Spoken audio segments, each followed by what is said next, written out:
Hello, Wu Ming here with his daily 5-minute workout for martial arts. This time it actually ended up, this is only day 2, and I ended up doing 9 minutes and 30 seconds of exercise. However, the last, I would say, 3 to 4 minutes was more like a stretching type cool down or warm up, if you will. Here I am starting with these reverse punches. I might always start with these. This time around, because I did this yesterday as well, this time around this was actually really difficult, and my arms started burning a lot earlier today. So I don't do this as long, and that's what I would suggest if you're feeling any sort of muscle fatigue or pain. Don't do it to the extreme, and move on to a different exercise that works a different muscle group. So that's what I'm doing here, and now I'm doing the Tai Chi double punches. Basically just over and over again.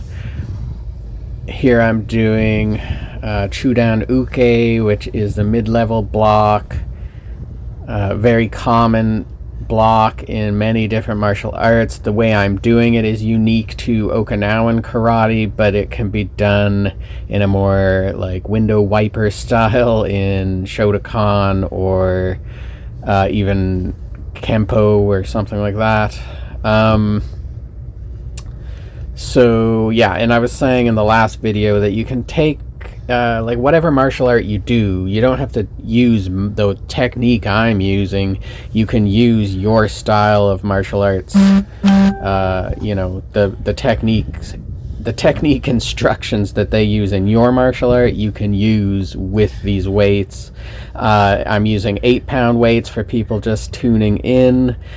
You could use lighter weights. Most people are going to want to use lighter weights, keeping in mind that this is going to be at least a 5-minute workout every day. There I am just checking the watch. Something that's funny is when I start checking my watch, probably means I'm starting to feel the burn pretty good, because I'm like, how long is this? How long do I gotta keep going type thing. Here's some vertical punches. Back to that Tai Chi punch, etc. For the first whole part there, I was doing it from a Shikudachi, which is a sumo stance, and that allows you to get a good workout for your legs as well as your upper body.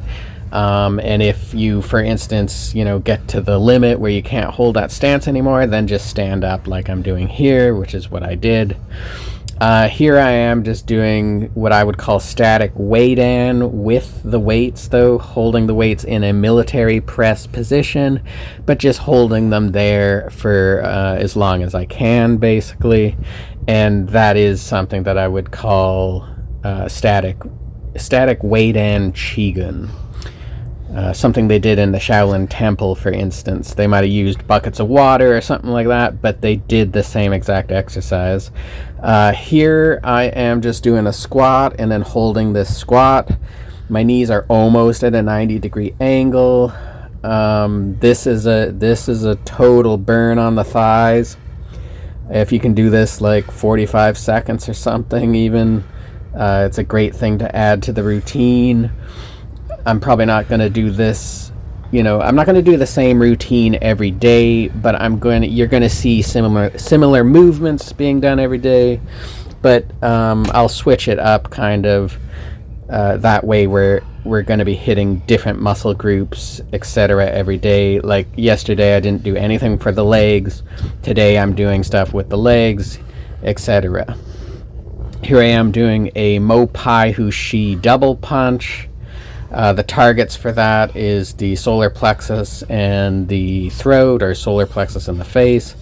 This is a combo I just made up, which is a Chudan Uke, then a Okinawan uppercut, and then a reverse punch.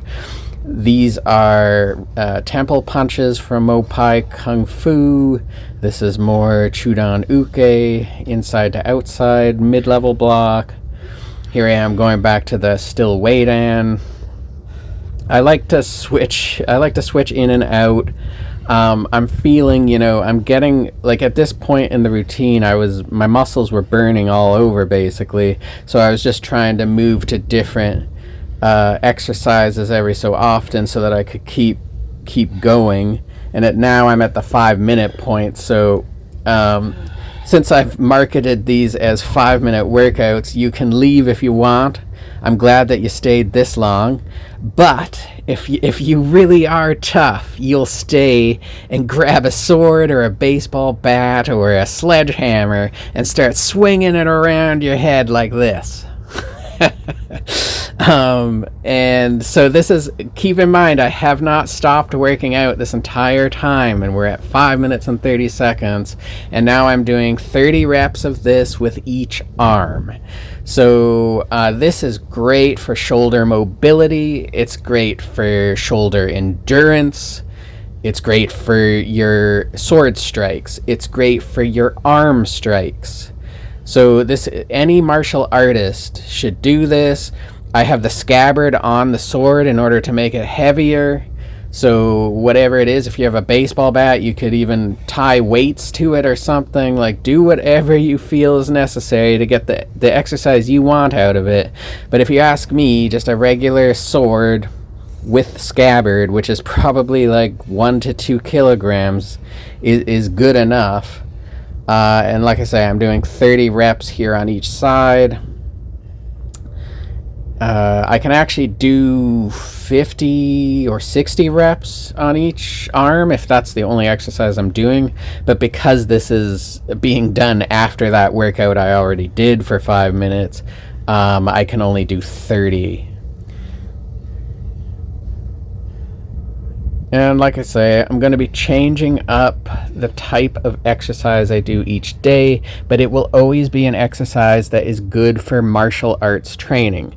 It's training that's going to improve your martial arts ability and just make blocking and striking a lot easier for people. It's also going to keep you having good endurance. I would even call this cardio as well. So this way, if you do this workout with me every day, you're not going to get gassed out in a fight. And if you're looking to do sports fighting, again, it's good for you.